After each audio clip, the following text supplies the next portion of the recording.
Hi everybody, welcome to Cut the Kibble. I'm Paula and this is Miss Bella, my almost 2 weeks more and she'll be 12 years old. I've been home cooking for her since she was like 5 months old by the blessings of my vet back then because she was very sick. I'm not cooking today. I'm going to do a review of a mail order dog food.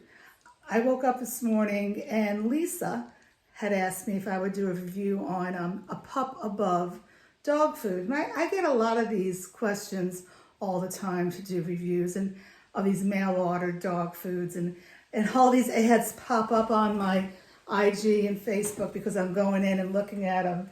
So I'm going to do that today. Now Lisa, she wanted to know what I thought of this food.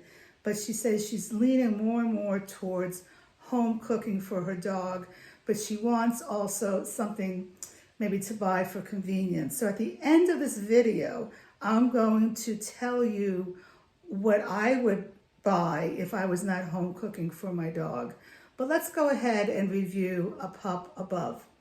So it's amazing. The pet food industry is a money-making industry. I think especially since the pandemic, a lot more people have been getting dogs. They said in 2020, 25% of more households have gotten either a dog or a cat. And the projected revenue of the pet food industry is going to be $90.4 billion in 2025. So everybody's getting on the bandwagon for this mail order food because it's convenient and they're using all the right buzzwords for their advertising. They're saying human grade food, which by the way, if they say that, it has to be made in a facility for human consumption. They're saying non-GMO. And the Pup Above, they're doing sous vide. Did I say that right? Sous vide. It's a way of French cooking where basically you get your meat and you put it in a plastic bag or a glass container. And this company is using plastic. They're saying it's BPA free. And they cook it at a low heat for like 2 hours. And supposedly that keeps in the nutrients. Now they put on their website BPA free. Now, just because it says BPA free doesn't mean it doesn't have any other chemicals. Come on, it's plastic. So you're cooking your meat in a plastic container on your stove for 2 hours.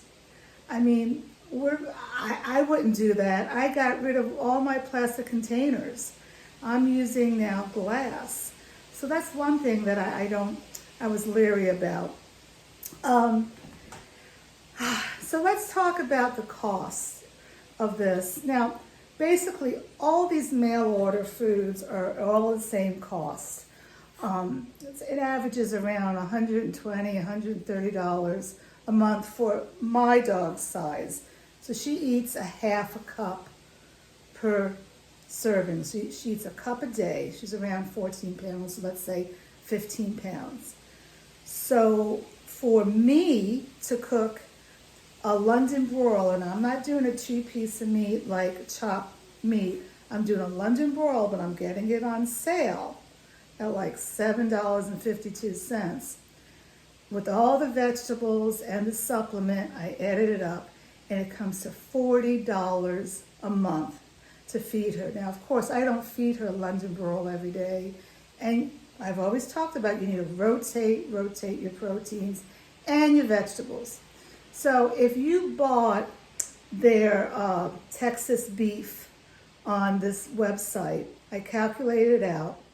It's $104, $15 shipping, so that comes to $119 for my small dog. Now, again, she's only 15 pounds. I don't know how much your dog weighs. You have to buy 3 bags of food to avoid the shipping. So that would be if they had another like $70, but I just did the amount that I needed for a month. So it's $119 for mail order versus $40 for home cooking. And I'm hearing from a lot of people, they're so frustrated, they're ordering their food, it's coming late, and when it gets to them, it's like melted, because this is a frozen patty, just like I do the patties that are frozen. But the mail order is so late in getting stuff. I mean, we're getting stuff like a week late from Amazon, and it's coming melted. So you're going to be, I would be stressed out not having my food, and then you also, it's not going to be good, and can you return it? I couldn't even get a telephone number for this company. I've been emailing back and forth today some questions, but there's not even a number. Maybe there is, I just couldn't see it. So anyway, we're going to get started. I'm going to come over here to the computer so we can look at all the ingredients and talk about it together. So hold on. Okay, we're on the website for Pup Above, and before we get started, I emailed them back and forth, and even though they had all the buzzwords, they do not do grass-fed beef. So for the amount of money you're paying here, for me it would be $119 a month, and I'm not getting grass-fed beef. I would really think twice about that, because that's a lot of money. And they also do not put a probiotic in their food. So as I always say, there's two things that you must have calcium, and I would strongly advise you put probiotic in your dog's food, because recent studies have shown that 80% of the immune system is in the gut. So you want to feed that gut healthy probiotics so your dog can have a good immune system to fight off diseases. But let's go ahead now and look at the ingredients. I'm just going to go ahead and do two. We'll do the beef, because I do a lot of beef and dogs need that. Now, let's see here. Oh, goodness. Where I was trying to go to ingredients. It's hard. Here we go. Nutrient facts. All right, just bear with me. I'm holding my phone and trying to get over to the ingredients. All right, so the first ingredient is beef. That's good. Beef liver. I don't know why that's so high on the list. And here we go. Tomatoes, green peas, carrots, russet potatoes, and safflower oil. All right, those are huge red flags. All of those ingredients are inflammatory foods. Now, when tomatoes is a nightshade vegetable, and it can be inflammatory, depends on your pet. But the green peas, carrots, and potatoes, I don't use any of those ingredients because they're high starchy vegetables. Why do you think they put that in this food? Because it's low cost. You look at any mail order food, they're going to have green peas, carrots, and white potatoes, okay? You don't want to give that to your dog, especially not give it to your dog every day. Now, the safflower oil, they're using that because of the lanolinic acid, omega-6. But safflower oil is highly inflammatory, highly processed, and you can get the lanolinic acid from other foods such as eggs, oatmeal, hemp seeds, flax seeds.